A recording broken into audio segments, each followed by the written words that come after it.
La Torah, les mitzvot, c'est l'antidépresseur.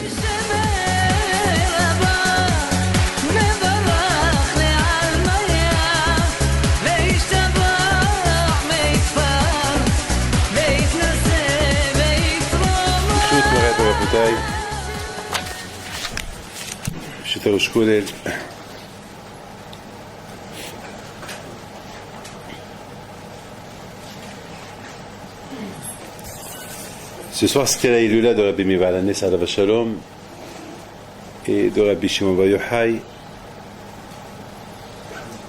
Et je me suis beaucoup posé la question sur ce que Hazal ils disent que Rabbi Meir Ba'al Hanes, son rab, c'était Aher. Et lorsqu'ils lui ont demandé pourquoi tu étudies la Torah avec lui, il n'est pas tzaddik, il est Shah Ben Abouya. Il leur a dit, ne vous inquiétez pas, moi je mange de fruits et je jette la peau. Alors quoi? Ça veut dire que le fruit c'est la Torah, moi j'étudie la Torah avec lui, mais je jette la peau. Tout ce qui est midotrao, tout ce qui est midotrao, mauvaise qualité, toute la réchoute qu'il a, ça je le jette, je sais trier. Bon, c'est pas tout le monde est Rabbi Meir Ba'al Hanes, c'est pas tout le monde qui peut trier. C'est pas tout le monde qui peut arriver à cette madriga de Rabbi Meir Ba'al Hanes d'étudier la Torah, de manger la peau, de manger le fruit et de jeter la peau. C'est pas donné à tout le monde. À Kolpané Rabotai, quand même, c'est quoi le limoud? C'est quoi le limoud que Rabbi Meir nous enseigne? C'est vrai, on n'est pas tous comme lui, mais quand même, quelle leçon on va tirer de ce qu'il dit? Vous savez, dans la paracha de cette semaine, c'est une paracha qui est un peu spéciale. C'est une paracha que, si vous avez bien remarqué, il y a trop de noms, trop de membres, combien ils sont, combien... Vous savez très bien que la Torah, elle est très... Elle est bikitsour. Lorsqu'elle parle des histoires, elle parle béarichout l'histoire. Lorsqu'elle parle des mitzvot, elle parle mamash bikitsour, comme Nida. Veli Isha benidata lotikraf, pas plus. Et il y a des masertot sur Nida. Il y a des gmarot et des livres, beaucoup de livres sur Halachot Nida, alors que la Torah, elle est bikatseret. La Torah, elle parle bikitsour.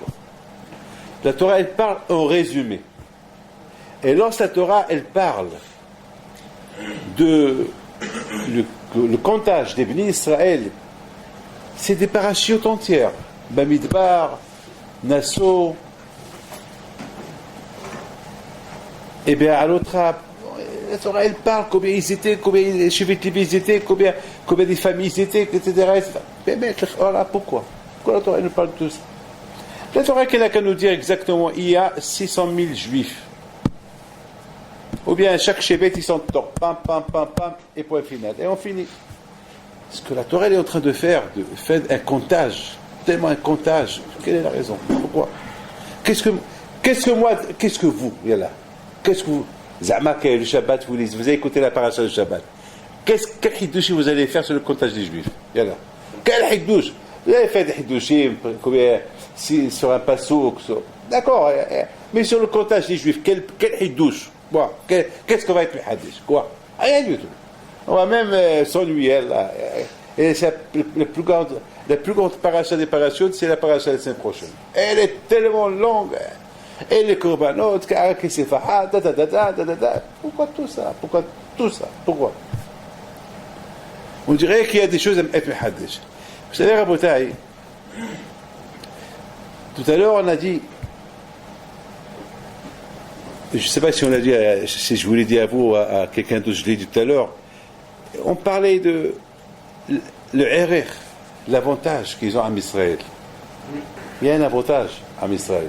C'est quoi l'avantage de Israël? L'avantage d'Am Israël, c'est Magid Devarav Yaakov, Kav Mishvatav Israël, Asachel Chogod. Ça, c'est un avantage extraordinaire. Mais il faut comprendre bien cet avantage. Magid Devarav Yaakov. Quand je beaucoup, il a enseigné la Torah Yaakov à Am Israël. Kav Mishvatav Israël, le Asachel Chogod. Ça, c'est un avantage extraordinaire. Ça, c'est un avantage qui est terrible. C'est l'avantage que HaKadosh Baruch Hu Devarav, les paroles d'Hachem nous les a enseignées. Magid Devarav Yaakov. Ça, c'est un grand avantage. Il faut le comprendre. C'est pas tout le monde qui a le zouchout de pénétrer de Magid Devarav. Quelqu'un qui me dit un secret. Magid Devarav Yaakov. Hukav Mispatav Israël. C'est un avantage terrible que la parole d'Hachem, il ne l'a pas donnée à personne. La parole d'Hachem, il l'a donnée uniquement à Yaakov, à Israël. Ça, c'est un avantage. Vous savez que tout à l'heure, j'étais en train de parler. Il me dit, et qu'est-ce qu'il y a d'avantage? Je le regarde. Je lui dis, tu es assis avec moi, en face de moi. Tu n'as pas un avantage? Il me regarde. Je regarde, tu es assis en face de moi. Tu n'as pas un avantage que tu es en face de moi. Parce que j'aurais pu ne pas te recevoir. C'est pas un avantage que tu as, que je te reçois, et que tu es en face de moi. Il me regarde. Il me dit, mais j'ai apporté un don. Je dis, d'abord que tu peux garder ton don. Je ne veux pas ton don, garde-le. Garde ton don, oublie ton don. Alors maintenant, puisque je ne veux pas ton don, sors d'ici. Il me dit, non, je reste. Je dis, je ne veux pas ton don, sors d'ici. Je ne veux pas ton don, sors d'ici. Je ne veux pas toi, vas d'ici. Non, pardon, je reste, je veux. Alors, tu as un avantage ou pas? Je dis, oui, j'ai un avantage. Là, j'ai un avantage. Alors, avantage, imagine, ça, c'est une personne madame. Et un Kadosh Baruch. C'est pas un avantage. Magid Devarav Yaakov.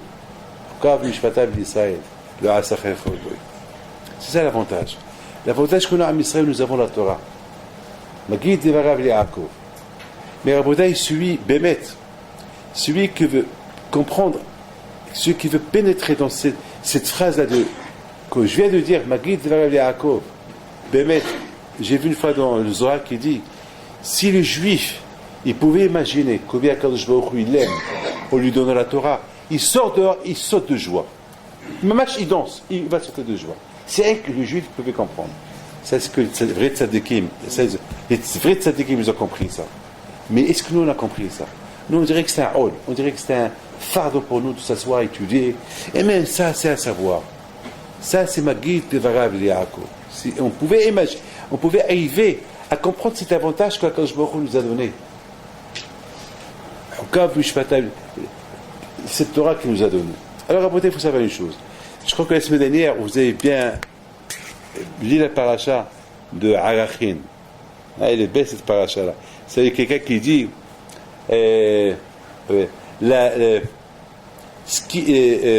comment dire Arachin?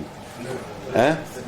La valeur évaluée. La valeur de, par exemple, celui qui dit la valeur de mon fils. Je donne la valeur de mon fils pour le Beth Amikdash. La Torah elle parle. Je donne la valeur de mon fils pour le Beth Amikdash. Je donne ma valeur pour le Beth Amikdash. Je donne la valeur. Alors il y a un calcul. Il faut donner la valeur à la prime. J'ai commencé la semaine dernière, mais il y a une phrase terrible là-bas. Mais si quelqu'un il est condamné à mort, Biddiv, il doit le tuer. Et moi j'arrive et je dis, je donne la valeur de ce monsieur pour le Beth Amikdash. Ce que je dis sur lui, ça ne va pas. Pourquoi? Parce qu'il va mourir. On donne la valeur à quelque chose. On peut évaluer la valeur de ma femme, ou de moi, ou de mon fils, tant qu'il est vivant. Ça, je peux. Et la Torah, il dit combien? Pour une femme, c'est 3, pour un homme, c'est 5. La Torah, il donne des calculs. Mais pour quelqu'un qui va mourir, il n'a pas de valeur. Parce qu'on met d'amour, il va mourir. Qu'est-ce que je vais lui donner? Ça fait, il va mourir. Et j'ai commencé à réfléchir, Bémet. J'ai dit, regardez, mais toi je comprends pourquoi la Torah, elle fait tellement de calculs. Il y a Parashat Bechokotai et la Parashat de Bamidbar, deux parachutes extraordinaires. La paracha de Bamidbar, elle parle de quoi? Elle parle du comptage. À Israël, ils ont été comptés. Et bien, Hukotai, c'est l'étude de la Torah. L'étude de la Torah. Étudier la Torah, Hukotai, le amal de la Torah. Ça veut dire que un homme, pour qu'un homme, il a un erreur.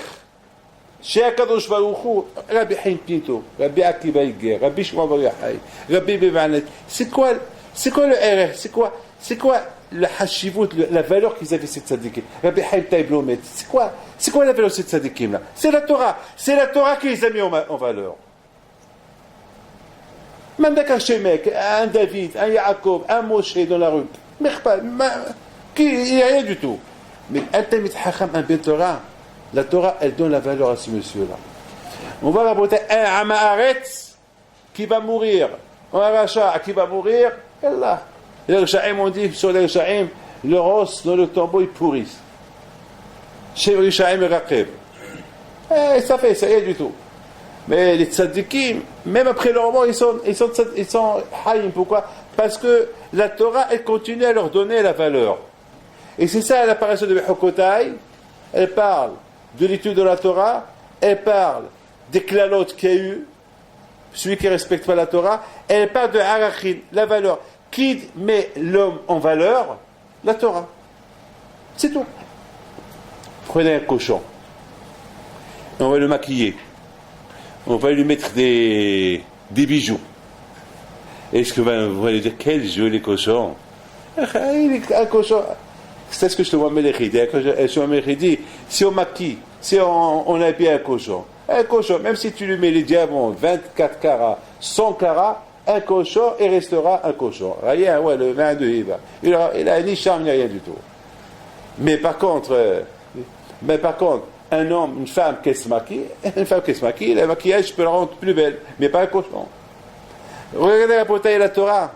La Torah, elle parle, par exemple, la Torah, elle met en valeur, par exemple, la Torah, elle met en valeur.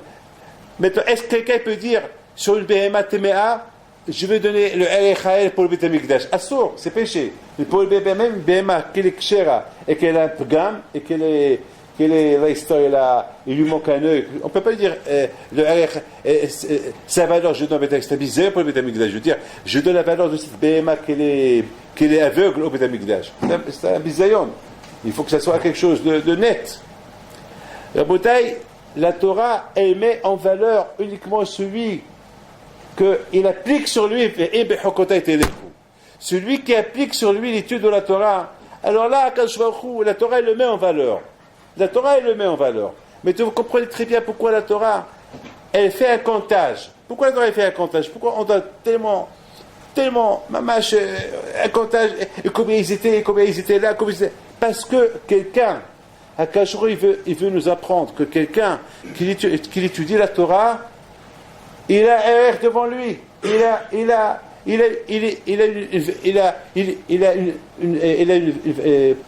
une valeur devant Akadosh Baruch Hu. Quelqu'un qui il a une valeur devant Akadosh Baruch Hu. Prenez, vous savez, en Israël, je ne savais pas ça avant, mais j'ai entendu qu'il y a des diamants comment ça s'appelle ça? Il y a le vrai diamant, il y a zircon, voilà.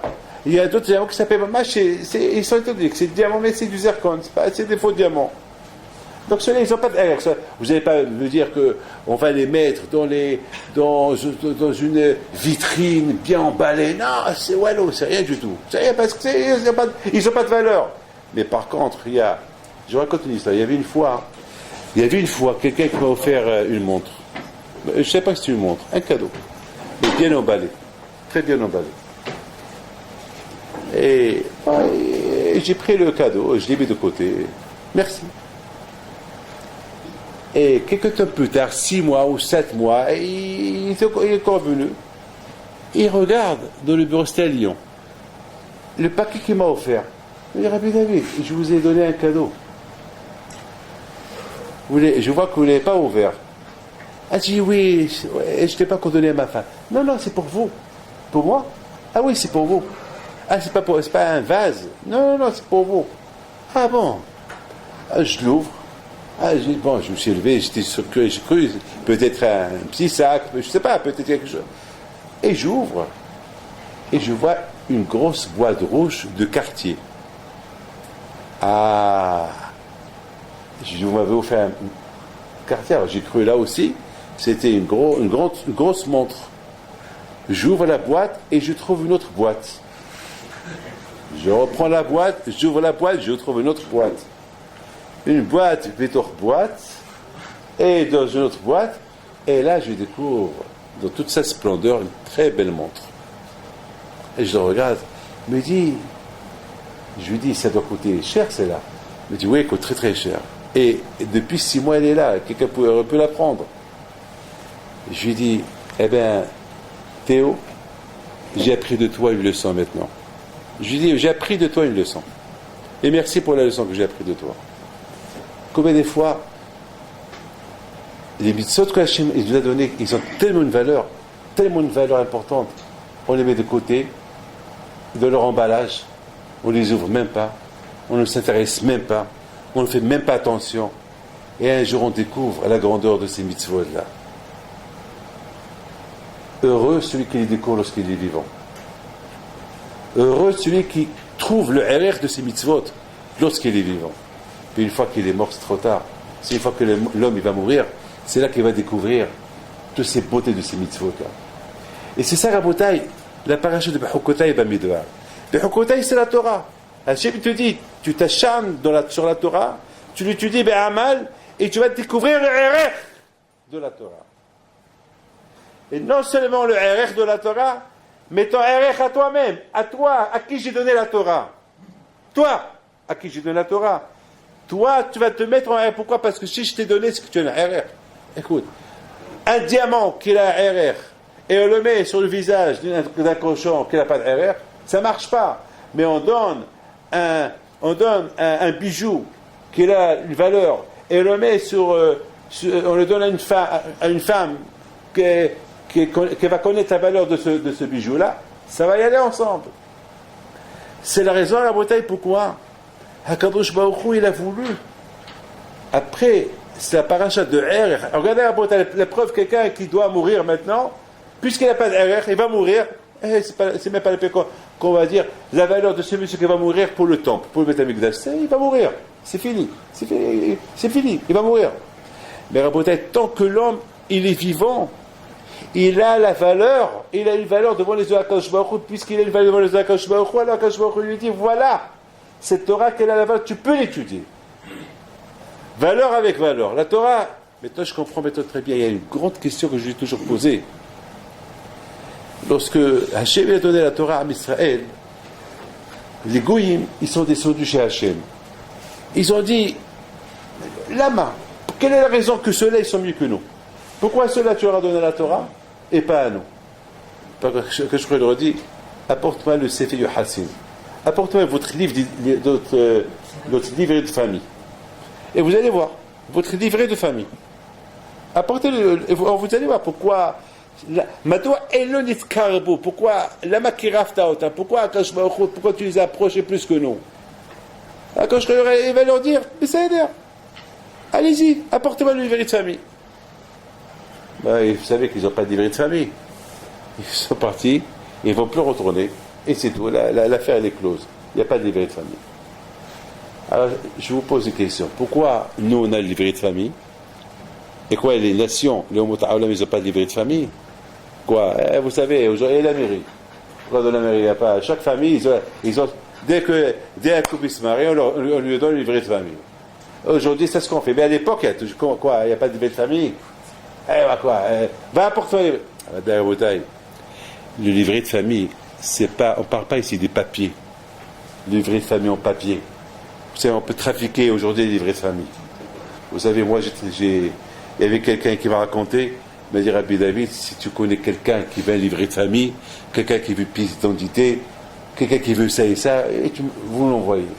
Je le regarde, je lui dis, non, moi, je veux du vrai et je veux pas du faux.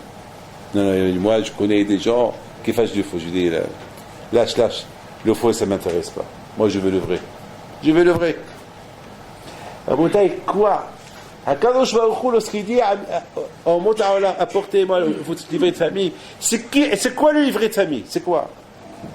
Eh bien, c'est Magid de Varam Yaakov. C'est ça le livret de famille de Am Israël.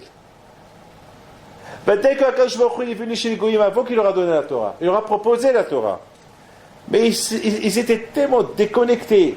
Ils n'avaient pas la valeur de la Torah. La Torah n'était pas mise en valeur devant leurs yeux. Alors, ils ont dit à Akadosh Baruch Hu non. Mais maintenant, Rabotai, qu'ils ont vu la valeur de la Torah, là, ils viennent chez Akadosh Baruch Hu. Ils disent à Akadosh Baruch Hu. Alors, Akadosh Baruch Hu leur dit, alors, apportez-moi le livret de famille. Apportez-moi votre livret de famille. Est-ce que vos parents, ils aimaient la Torah? Est-ce que vos parents, ils étaient attachés à moi? Non, il n'y a rien. Notre livret de famille à nous, Rabotai, c'est comment nos parents nous ont éduqués à mettre la Torah en valeur, à donner la Torah, à mettre la Torah en valeur. Et c'est comme ça, Rabotai, qu'on a grandi. Alors, je voudrais, Rabotai, vous dire une chose.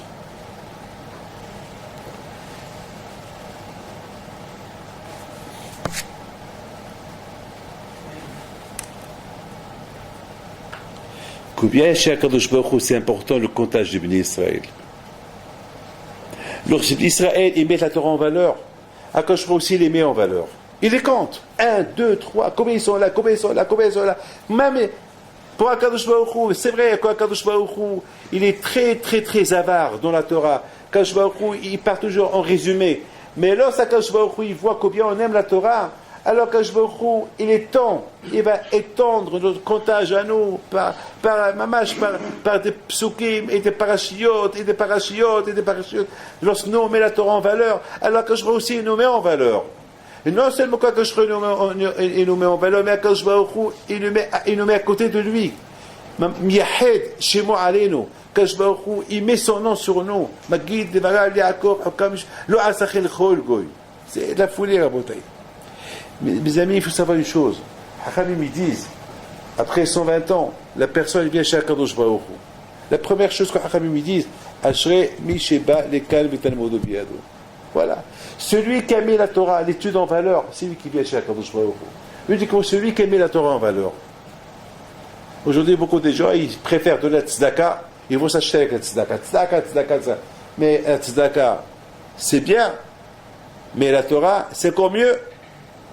Pourquoi? Parce qu'après 120 ans, c'est ça qui va accompagner l'homme. C'est ça qui va accompagner l'homme chez Akadosh Baruch Hu. Ashrei mi sheba lekan v'talmudo biyado. Ashrei mi sheba lekan.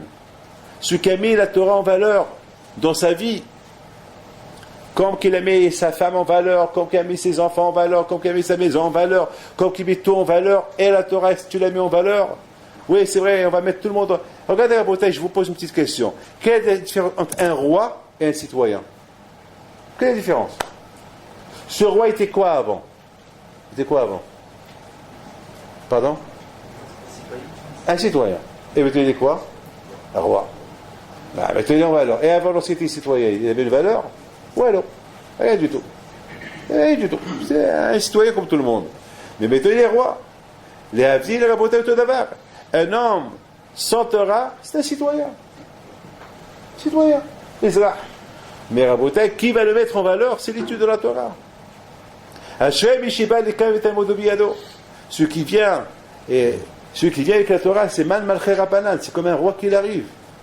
Puisqu'il a mis la Torah en valeur, la Torah aussi, elle va le mettre en valeur. Et puisque lui met la Torah en valeur, et la Torah elle va le mettre en valeur, alors quand je vois ce qu'il fait, il met son comptage, il étale dans la Torah. Il étale dans la Torah. Mes amis,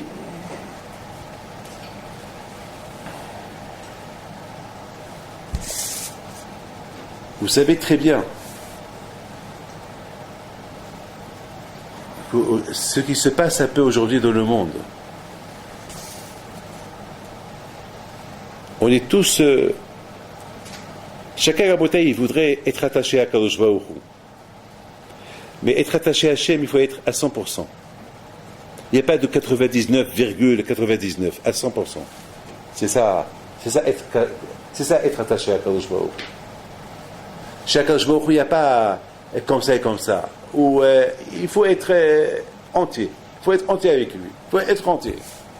Il faut être entier. Béméahouz. Béméahouz. C'est vrai, Rabotai, c'est délétant. Tout le monde s'intéresse. Ce qui s'est passé à ce juif, qu'il était presque le 7e homme le plus puissant du monde. Et chaque jour, on entend des choses sur lui. Qu'est-ce qu'il était? Riche, connu. Il avait le kavod. Il devait être un président. Et dans les sondages, vous savez, il avait tout pour gagner, pour être le président de France. Comment est-ce possible? Je ne rentre pas dans la politique, c'est vrai ou c'est pas vrai ce qu'on dit sur lui. Je ne rentre pas dans ça. Tout ce que je sais, c'est qu'il était juif. Il était juif. Ça, c'est sûr. Parce qu'aujourd'hui, je sais que on m'a même proposé d'aller à New York le voir, j'ai dit non. C'est pas passionnant que je ne veux pas voir un juif, mais pourquoi il ne nous a pas cherché avant? C'est maintenant qu'il nous cherche à nous voir, maintenant qu'il est dans les problèmes, c'est maintenant qu'il nous cherche.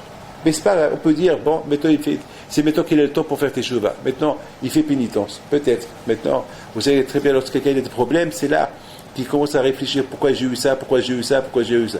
J'en suis 100% sûr que lui, en ce moment-là, il pense pourquoi il m'est arrivé tout ça. Mais pour nous tous, c'est un grand limoud, beaucoup à apprendre de cette histoire-là. Bien sûr, peut-être un jour, j'irai le voir, c'est pour lui remonter un peu le moral, pour l'aider peut-être, je ne sais pas en quoi je vais l'aider, pas avec la justice, mais l'aider spirituellement, pas plus. C'est comme ça qu'on peut aider, pas plus. Lui apporter lui raconter une histoire de Torah, c'est tout ce que je peux lui apporter. Mais qu'est-ce qui s'est passé ce jour-là, ce fameux Shabbat? Qu'est-ce qui s'est passé? Ben, Rabota, écoutez très bien. Ce qui s'est passé est, que ce soit vrai ou c'est pas vrai, c'est que de là on apprend combien l'homme il est fragile, combien l'homme il est zéro. Tu peux être un grand, ici Hachem décide de te faire descendre aussi bas. Vous savez comment il est descendu? Très très bas. Très très bas. Les photos qu'on a vues de lui l'année dernière, ou il y a un mois, et les photos qu'on a vues lorsqu'il était devant le juge, comme ça, assis, ça fait pleurer. Je vous donne la parole d'honneur, ça m'a choqué. Ça m'a choqué. Je dis, Hachem Ishmor, comment un homme. Maintenant, on a fait ça aussi à Baal Shem Tov. Même Baal Tanya, il y a beaucoup de Bissaïm Rojin, il y a beaucoup de tzadikim qui sont entrés en prison, on les accusait de beaucoup de choses. Même Youssef Tzadik, qui est plus grand que Youssef Tzadik, qui a été accusé qu'il a soi-disant voulu violer la femme de son patron. Et le pauvre, ils l'ont arrêté, ils l'ont mis en prison. Mais j'en suis 100% sûr, si on avait les photographes avant, et on aurait pris une photo de Youssef Tzadik avant, et on aurait vu son visage, eh ben on aurait vu le visage de Youssef Tzadik, le même visage qu'avant qu'il est entré en prison. Et comme, pourquoi? Pourquoi? J'en suis 100% sûr que Bissaïm Mirojin, lorsqu'il a été arrêté, il est resté en prison quelques mois, son visage reste toujours lumineux comme avant. Rabbi Meir Rottenberg, Alav Shalom, il est mort dans une qui était le beau-père du Roche, qui était le grand-père de Baal Torim. Il est resté en prison plusieurs années. Il est mort en prison. 100%, il a écrit là-bas beaucoup des livres de chevaux dans la prison. Les Baal Tosfot, avant qu'ils aient été tués le lendemain par les croisades, ils ont passé une nuit en prison, ils ont écrit une macérette, des Tosfot sur une macérette. 100%. Leur visage n'a pas changé. Parce que c'est le kouah de la Torah. La Torah, Mahiva, il est beau chez la dame.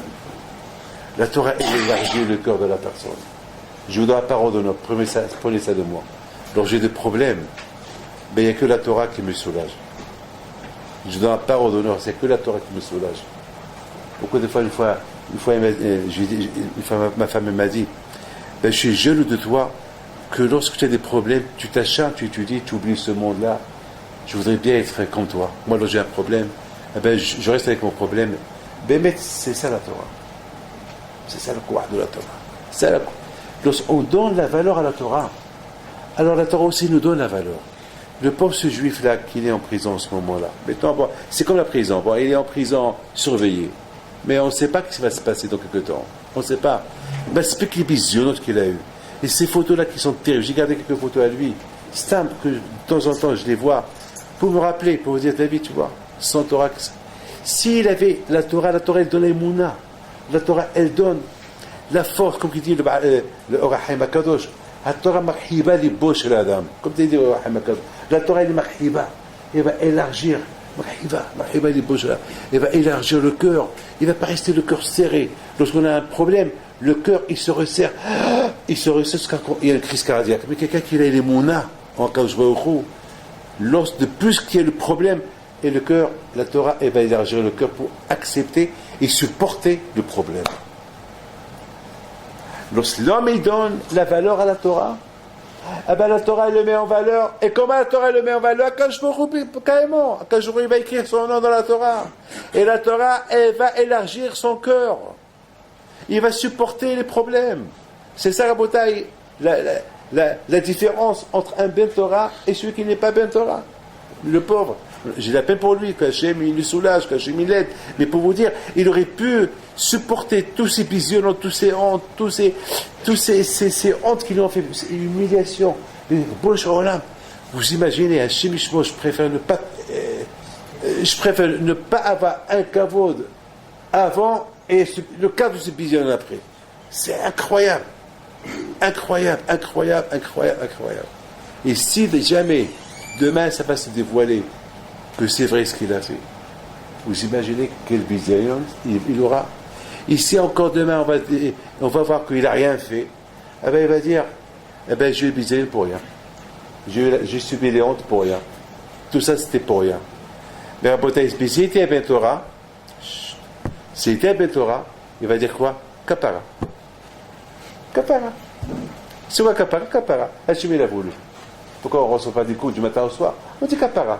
Mais quelqu'un qui ne connaît pas le sens de Kapara, eh ben, il va supporter la souffrance. Pam.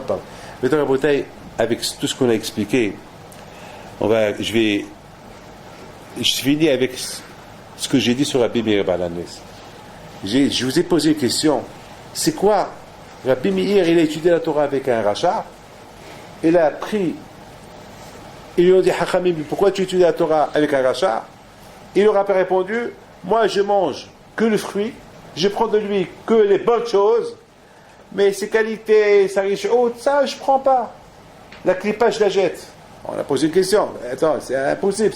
C'est quoi? Peut-être. Et c'est quoi l'enseignement de Rabbi Meir? Si Rabbi Meir a dit ça, c'est que Vadaï, il y a quelque chose pour nous, un message pour nous.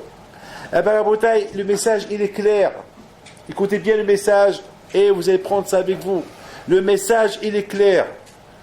Que lorsqu'un homme, il met la Torah en valeur, Hakadosh Baruch Hu, il va le mettre aussi en valeur. Un homme qui met la Torah en valeur, qui est hayenu, c'est la Torah, c'est notre vie, c'est chacun il va voir dans la Torah comme une unité, comme une plantation. Quand je vais planter la Torah, je crois qu'elle va être plantée. C'est quoi planter? Planter, ça veut dire qu'elle est tellement plantée que je ne peux pas la bouger de moi. Un homme qui donne la Torah en valeur comme ça. Alors quand je vais l'aider, que tout ce qu'il voit dans la rue, il va découvrir qu'est-ce qui est bien, qu'est-ce qui n'est pas bien. Parce que la Torah, c'est comme une machine. Elle va faire du nettoyage, la Torah en lui.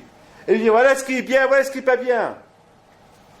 La Torah elle-même, c'est ça le couloir de la Torah. La Torah elle va te faire le tri pour toi. Voilà ce qui est bien, voilà ce qui n'est pas bien. Parce qu'aujourd'hui, presque on peut, comme quelqu'un m'a dit, Rabbi David, heureusement, aujourd'hui, toutes mes affaires, ils sont, parce qu'avant il y avait des bureaux, et maintenant il a ce bureau à New York. Maintenant, Rabbi David, tout sur Internet, ta. Hier, je lui ai demandé quelque chose à Yoni. Je voulais trouver quelque chose, qu'il me trouve quelque chose. Et dès qu'elle a commencé, il y a eu quelque chose de sale qui est passé. Je lui ai dit, éteins-moi ça. C'est ça là, c'est ça. D'un côté, je veux quelque chose pour Ziko et Rabim, et de l'autre côté, pam, je lui ai dit, allez, éteins-moi ça. J'ai commencé. Voilà, à Klipazara. C'est quoi jeter la peau? Il faut savoir, c'est quoi jeter la peau? C'est d'éteindre. Et le fruit, je ne l'ai pas eu. Ah ben, le fruit, c'est la peau que tu viens d'éteindre. C'est ça le fruit. Vous avez compris? Oui, le fruit. Eh bien, le fruit, c'est Internet que tu as éteint. Ah ben, c'est ça le fruit. C'est ça le fruit. Ah ben, je veux savoir ça. Ça, c'est pas peine de savoir. Cherche la Gemara, cherche Hazal. Ne cherche pas du facile. En cherchant du chose facile, voilà ce quoi tu as tombé. Voilà, si tu as sali ton cerveau avec ce que tu avais. La bouteille, Rabbi Meir Balanes, il a vécu à l'époque des Romains. À l'époque des Romains, il y avait les Romains, ils sont venus avec leur idéologie, leurs idées. Les idées comme les idées d'aujourd'hui d'Internet, Facebook, tout ça. C'est des idées d'avant de Rome, les idées d'avant. Eh bien, Rabbi Meir Balanes, il a montré à tout le monde, à Klipaz, il a jeté ses idées romaines et il a fait attacher les gens aux idées de Torah. Mettre la Torah en valeur, c'est pas l'Internet en valeur, mettre la Torah en valeur, mettre tout ce qui est kadosh en valeur. C'est ça, Rabotai, l'idée de Rabbi Meir Balanes. C'est ça son idée à lui. C'est pour ça, Rabotai, on l'appelle Nehorai, qu'il a éclairé les yeux de Hachamim. Za'amak Hachamim, ceux qui se croient Hachamim avec leur ordinateur. Et vient Rabbi Meir Balanes et leur dit, attends, mettez ça de côté, viens, je vais vous prouver tout dans la Torah, que dans la Torah, dans la Torah, tu vas tout découvrir et tu vas tout trouver dans la Torah. C'est même pas la peine de faire des recherches, ni là, et tout est là. She'ir Ene Hachamim Ba'alacha. Rabbi Meir Balanes, Rachetevot, avec le collègue Ramah. Ramah Hibari Vishasagidim. Lorsqu'un homme, il se donne des forces, lorsqu'un homme, il fait un sacrifice, alors Akadosh Baruch Hu, il va l'aider à découvrir la valeur de la Torah. À découvrir. Mais lorsqu'il y a la bouteille, il n'y a pas de Messirut Nefesh, il a tout perdu. La bouteille, j'ai oublié de vous dire que lorsque j'ai ouvert le beau cadeau qu'il m'a offert ce monsieur-là, Théo, et je lui ai dit ce que je lui ai dit, quelque part, j'ai commencé à réfléchir même. J'ai pas mis cette montre. Je l'ai gardée au coffre pendant un bon moment, après j'ai donné à quelqu'un après. J'ai pas voulu la mettre. Pourquoi j'ai pas voulu la mettre? Pourquoi j'ai pas voulu la mettre? Je vous dis la vérité, je l'ai mis un jour. Et je vois que chacun y voyait.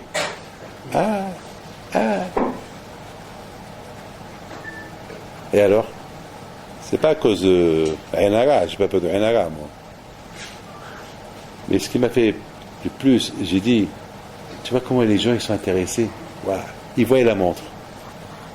Ils voyaient le nom. Et ça donne à réfléchir. Il y a quelqu'un qui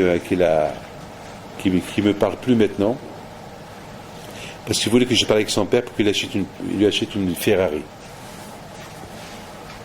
Et moi, j'ai pas voulu parler avec son père. Et après, il m'appelle, il me dit, mais pourquoi vous voulez pas m'aider avec mon père? Je dis, je peux pas. Parce que la Ferrari, elle va coûter $250,000. Et Stam, $250,000. Comme ça.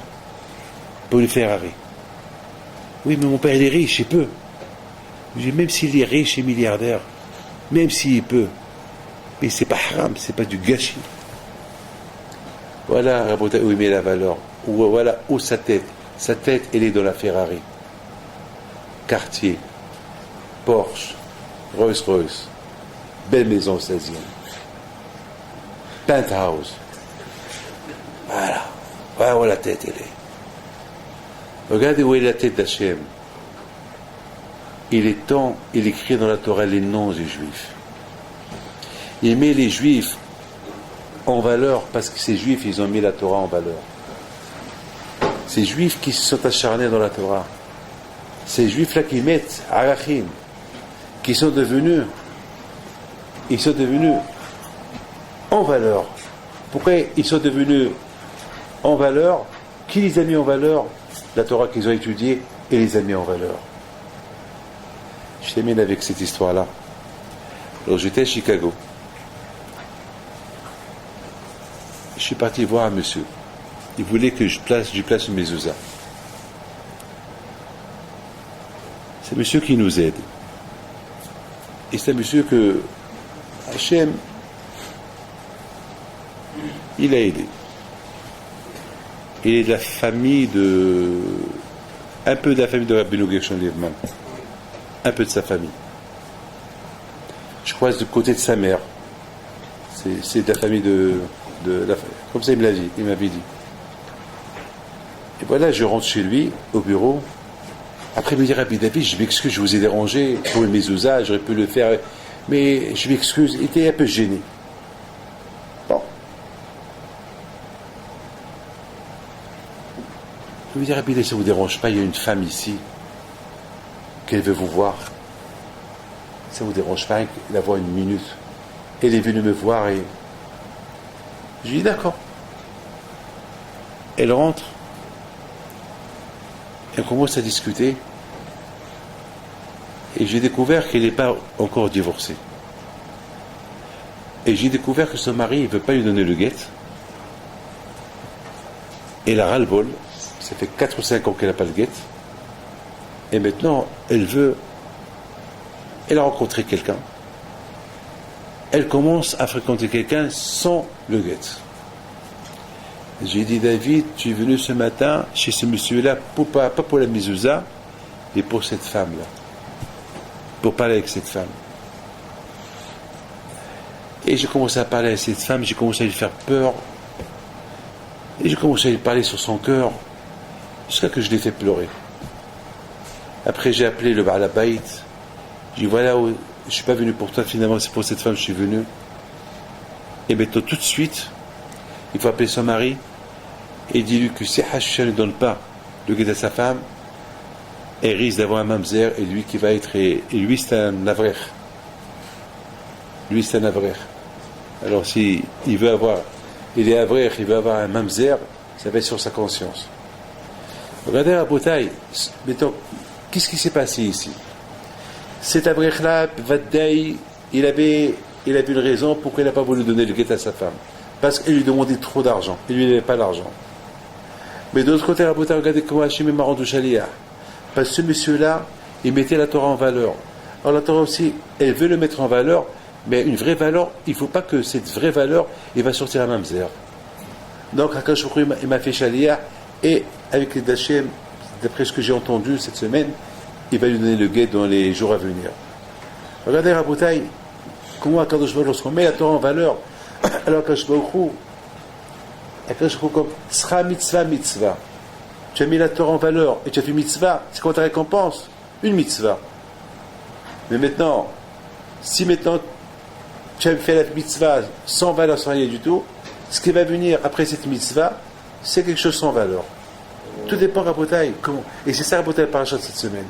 La paracha de cette semaine, lorsque on met la Torah en valeur, alors qu'Hachem aussi il nous met en valeur, il nous étale dans la Torah. Et on devient intégralement, nous et la Torah, Hakadosh Baruch Hu Had. Unique. Mais tout dépend.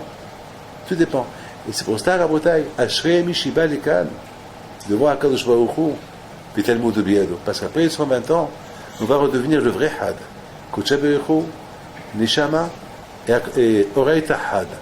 Donc, un homme, il meurt. Il arrive chez Hakadosh Baruch Hu, lui et Hakadosh Baruch Hu, et où est la Torah? Donc, il va arriver seul, il va pas être Had. Il va être que deux. Il n'y a pas had. Donc, à Rabotai, lorsqu'on met la Torah en valeur, on aura le zchut que la Torah va nous mettre en valeur, et après 120 ans, la valeur, elle sera lorsqu'on sera had avec Hakadosh Baruch Hu. Hachem, nous sommes dans les sphéras, et la sphéra c'est la Achana. La sphéra Omer, c'est la préparation de la Torah, jusqu'à Matan Torah. Donc Hachem, il faut bien se préparer, comme ils disent Hachem Tov.